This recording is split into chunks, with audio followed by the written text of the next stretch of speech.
Darcy Carden played Janet on The Good Place for 4 seasons.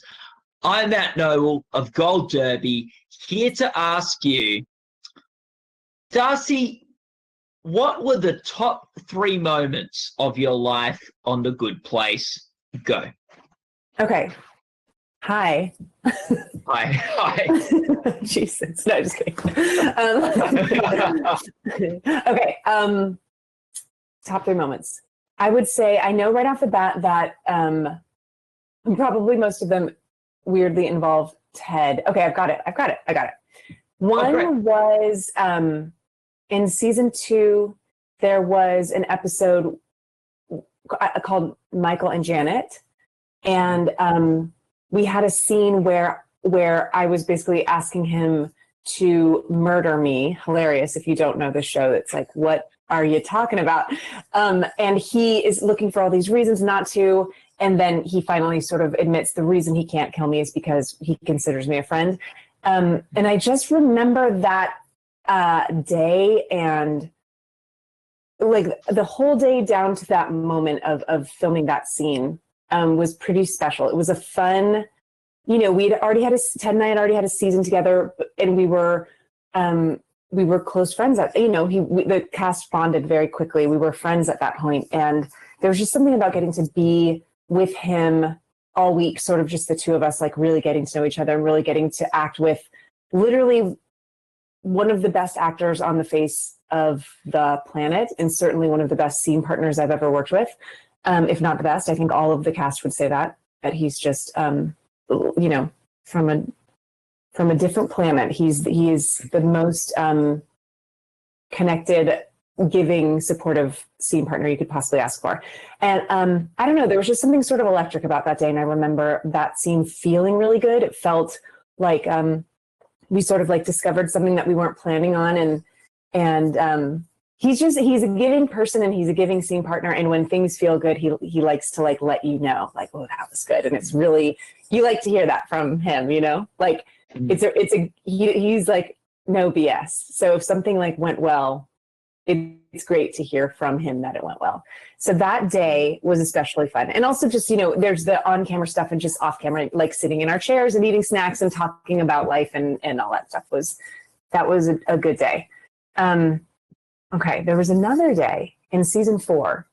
We rarely have night shoots. It's mostly, we get a lot of our stuff done, during the day. And so sometimes a night shoot feels like really exciting for our cast, and it's usually on a Friday.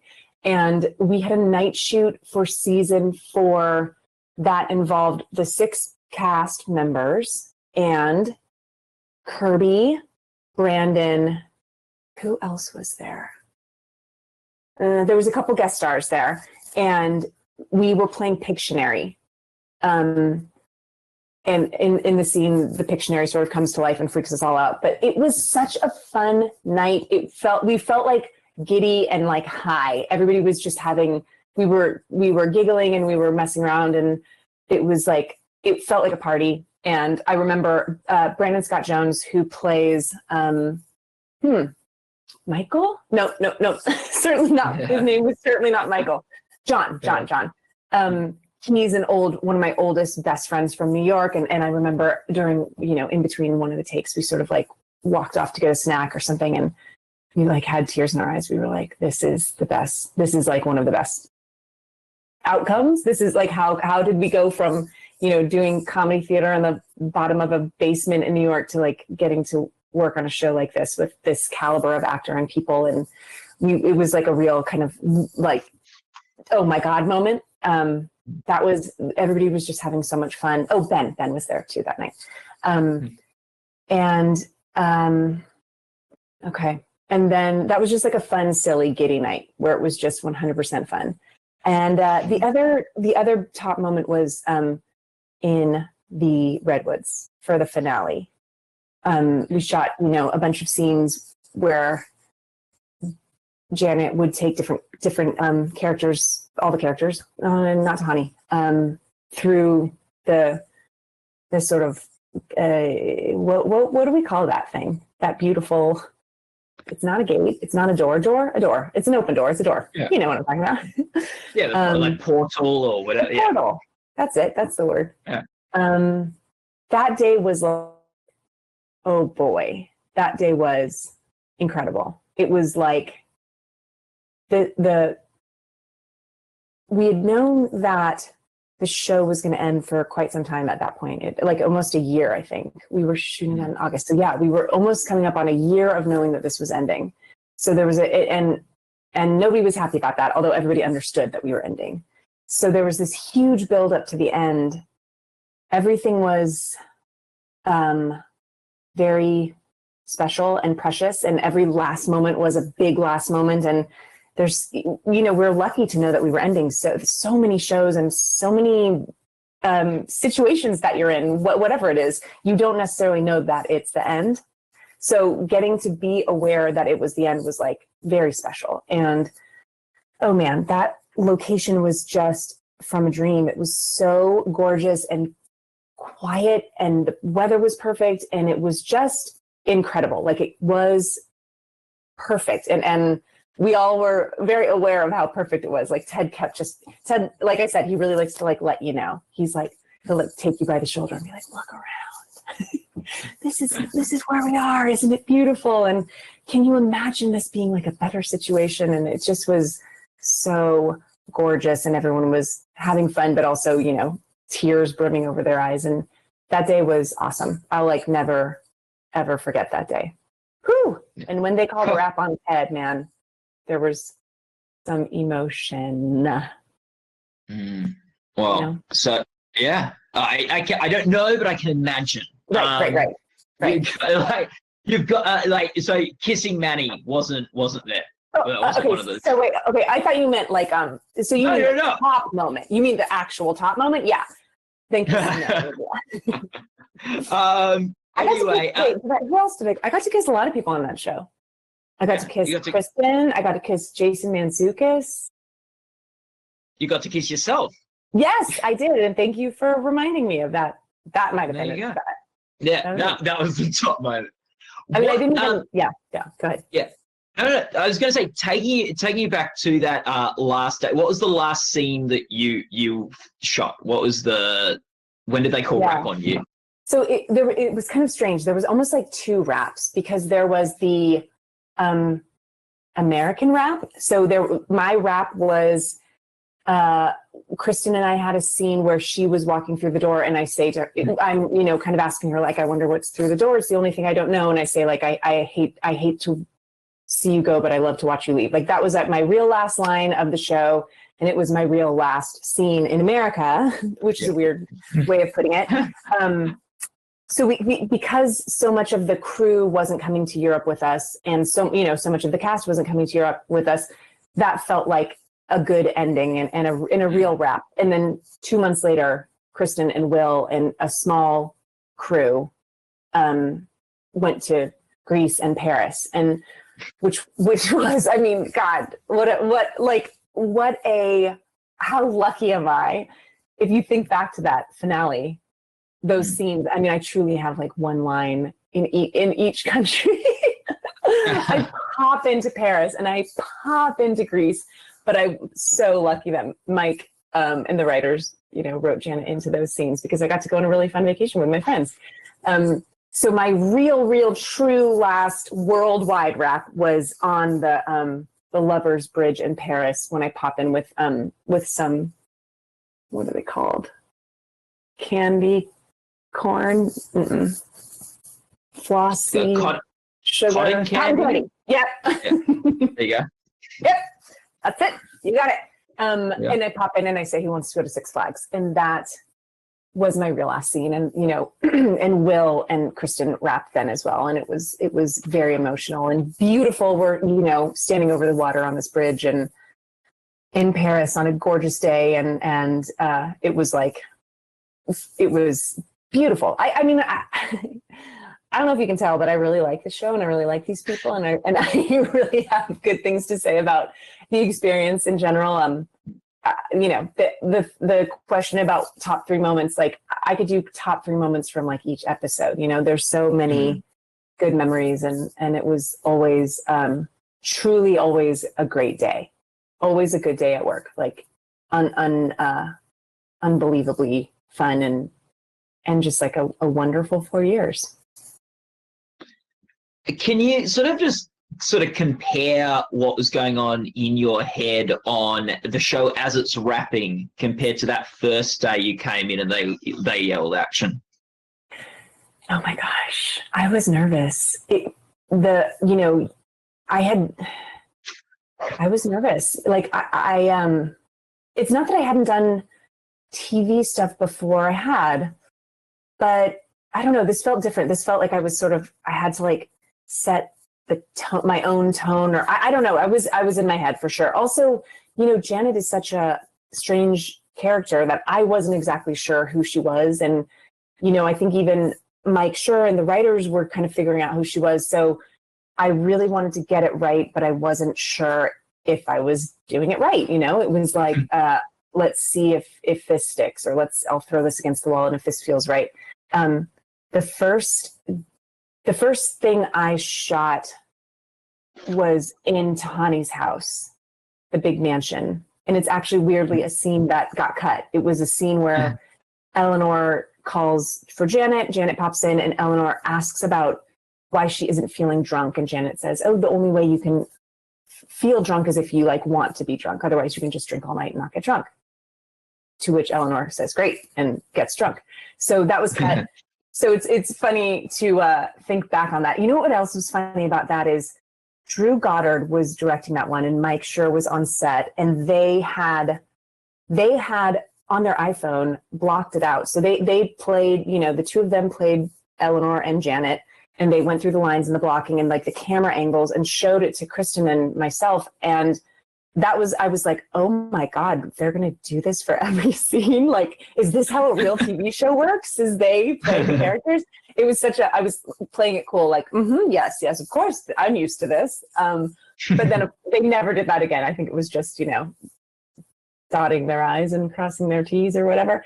But, I would say that even though I was nervous that first episode and that first day, like there is something very calming about a Mike Schur set, and it's very you just feel kind of like instantly supported, and there's it's a weird situation, and I think it's very easy as an actor to feel like constantly judged. And gosh, I never I just said gosh, like anyway, I never I never felt judged or unsupported. It was, even from the beginning, it was such a great group. And so many of that crew had worked together on Parks and Rec. And I think there was just sort of like this instant family feeling where a lot of people knew each other, and it was just very warm. But the difference of that day to the last day is like, it really was just like 4 years of 100% great. And we love, there was so much love on that set, and wrapping each actor was like heartbreaking. And oh God, I mean, there was a lot of tears. Wrapping the guest stars was heartbreaking. Wrapping each cast member, it was really, oh my God. I remember each one. It was really devastating, and you just sort of had this very final feeling. Like, I know these are my friends and I know I'll know them forever, but I don't know that I'll ever, be in a situation like this with them again, or even get to work with them again. That was the thing that was really killing me with Ted. I remember when, no, I can't even talk about it, I'll start crying. But I remember Morgan Sackett, one of our executive producers and directors and a big part of the show, he, at the Redwoods, he came up to Ted, and I could tell he was about to wrap him.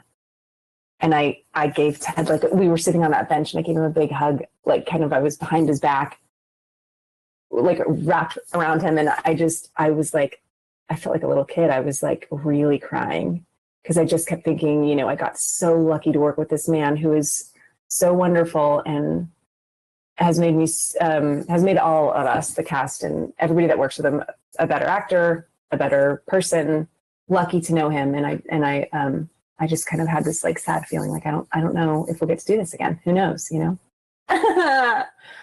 Yeah. And your character in particular had a lot to do with Ted over the years, and your friendship was a real, like, you were the two outsiders sort of to the human crew, like that was the rest of the cast. So that was really nice. The final is called Whenever You're Ready. Were you ready for it to end? I wasn't. I mean, I was and I wasn't. Like again, I'm like so grateful that we got to know it was, imagine like, well, I guess this wouldn't really make sense with this situation because the finale was so final, but so many shows shoot their last episode without knowing it and don't get to really say goodbye to each other. And we got to say goodbye to each other for, like I said, for a year. So in a way I was ready for it. And in a way I wasn't. And I think there was, as I had come to terms with it and I had accepted it. And I even think it was the right thing to do. And I remember when Mike and the writers, they called me into the writer's room before we started filming season 4.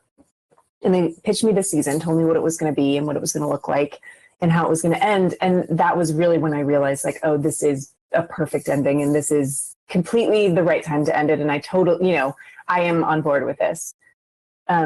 So even though I had come to terms with that and really accepted it and thought it was the right decision, I remember up until the very end, I was sort of hoping that we were going to get like a surprise. Like we could call us all into the office and be like, you guys, we're doing a season 5. I think we all would have jumped on that. Yeah. You talked about how when you started, you wanted to get Janet right, and you, I'm not sure if I'm getting her right, and things like that. You've got a background in comedy and improv with the UCB and stuff like that. Did that help you sort of in something where you got to sort of like work on something and accept offers and take stuff? Did that help you develop the role of Janet and find, I guess, the game of Janet? Yeah, I think it did. I think it absolutely did.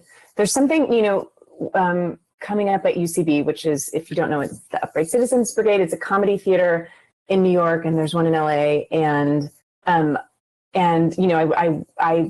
worked there. I performed there for 10 years before I got the Good Place. And everything I do as a performer, I think, is influenced by my time there.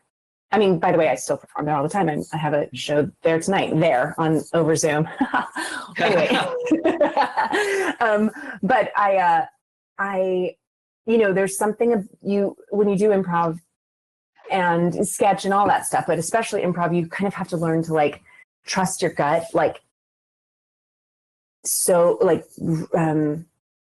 it's sometimes I think of trusting my gut as like my biggest, I don't know how to explain this, like my biggest truth, my biggest, the thing I can believe in the most on earth is my gut. It's like, I almost have to. I don't know how to explain that, but that's, I said it. So that's what it is. It's like, I have to believe in it. And the funny thing with Janet was when I auditioned for her, again, you like what I'm saying, you trust your gut with the character. This is what I've read. This is what I feel she is. I'm going to trust my gut and really kind of go for it. And when I would doubt myself that first season, Mike would say, just do what you did in the audition. Like that was her, that's why we cast you, like that. You got her in the audition. So go back to that, whatever that was, which to me just meant go with your gut. I knew what she was then, so don't overthink it. But like as the seasons progressed, she evolved a lot, and it was a matter of like trusting the writers so much. I mean, I obsessed with those writers, and I shout it from the rooftops. Like I just think that was the best writers room. I mean, they're amazing. Would work with them forever till the day I die, and I just feel like they always got it right, and they were always giving us these gifts and challenges and like making us rise to the occasion. And it was such a joy to get those scripts and to kind of figure out where Janet was going. And some episodes were certainly crazier than others when it came to Janet stuff. I loved kind of having her. I loved having her evolve over the 4 seasons. It was scary and stressful, and I wanted to get it right. But it was like, what a gift, for an actor, especially playing a character that could very easily stay one note the whole time. I think the writers could have totally made Janet just sort of ATM,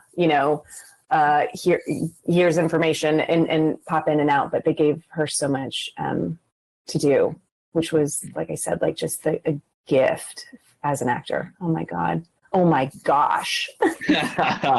Well, we know that Janet is not a girl. Sure. What is she? Not a girl, not a robot. What the hell is she? The thing is, like, Mike sure could answer this question, I feel like, but I can't. Like, You played her for 4 years. I know. But what I mean is, when I think of Janet, I can't think of her as like a computer. Do you know what I mean? I guess, like, as an actor, I can't think of her as anything other than, I have to like imbue her with humanity. Otherwise, I don't think I can play her. I don't know how to like act a computer or act an AI. So I had to find like humanity in other ways. And some of that would be like, I think she has like a very childlike innocence. So I would sort of, I could find like innocence and, vulnerability in some, as she sort of evolved. There were like Darcy's way of thinking of Janet, I don't think is like how Mike would explain her. I'm sure oh gosh, I would love it if Mike could pop in right now and explain her. I always wonder, like, what does she look like inside? Like, if you feel. Oh yeah. But over time, she sort of she certainly became more human. I don't think she has like organs inside of her and a heart, but I think that she like has a soul. Does that make sense? Yeah. Yeah. Yeah, no, it does. Yeah. They were like I saw. I didn't count this. I just read it online, so it may or may not be true. There were like 800 reboots of Janet or something. Did you have a favorite version of Janet in the series? A favorite reboot, or you play different types of Janets as well, right? Yeah.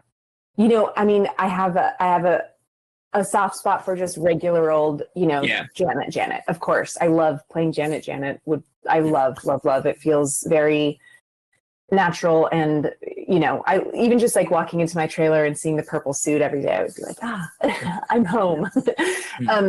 But I certainly loved playing Bad Janet. Bad Janet was like, what was fun about Bad Janet is I don't even think of her as a Janet. I think of her as a different person altogether. I know she is a Janet, but like there was different reboots of regular Janet that sort of felt like different shades of Janet, but Bad Janet felt like something altogether different. So that was, how fun. And also, it's so funny to think back on Bad Janet, because I remember when Mike told me there would be a Bad Janet, he didn't say that I would be playing her, So this is like before we even started filming. It was like the day after I had gotten cast or something. I had a meeting with him, and he was explaining that there would be this Bad Janet. And there was like this little part of me that was like, not jealous, but almost like, oh God, who's going to play her, And it was, I was like very happy to hear that I got to play her. It was just such a different energy from regular Janet. And, we don't improvise a ton. Can you hear my dog barking? Yes, that's fine. Yeah, cool. We're all at home. We're not pretending like we're not. Yeah.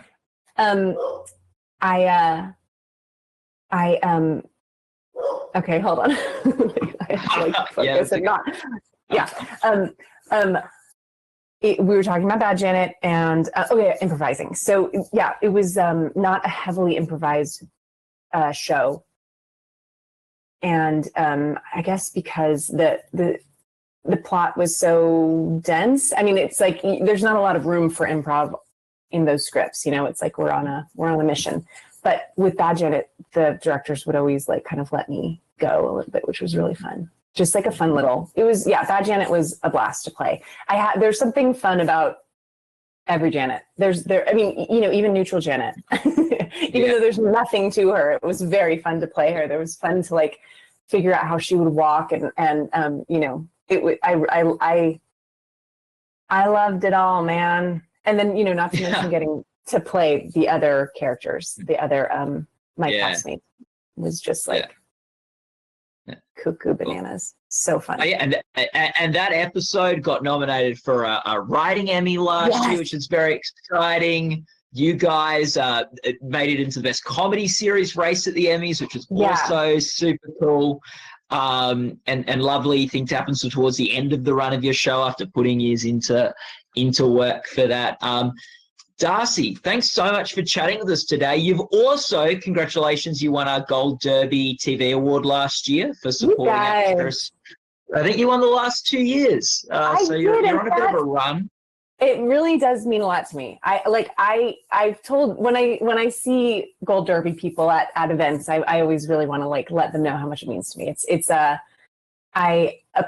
Who better than you guys, who knows it better. So it really means a lot to me. That's what I always say. So so congratulations on those. Maybe you'll win again this year. You're also nominated for our Decade Performer of the Year at the beginning. You didn't win that one, but you're nominated for Decade Supporting Comedy Actress, which is cool. It was an honor to be nominated. Yeah, but thanks so much for talking with us. Thanks for spending some time, and all the best for the Emmy Awards that come out. This is the last chance. Voters have to vote for the good place and to vote for you at the Emmys. So. It would be lovely. Thank you so much, Matt. I had fun talking to you guys, and always a pleasure to talk to Gold Derby. Yeah, it was great, and people can go onto our website goldderby.com to check out awards. Check out award predictions, make your own predictions, and see our other interviews. Once things are back up and running, people can maybe catch you at a show at the UCB. Yeah, that's right. As well. Someday. Yeah. Can you imagine? Someday when things back up and running. If people don't know what the UCB is, just pretty much every sitcom has someone from the UCB That's in a good way of explaining it. It's like at the moment.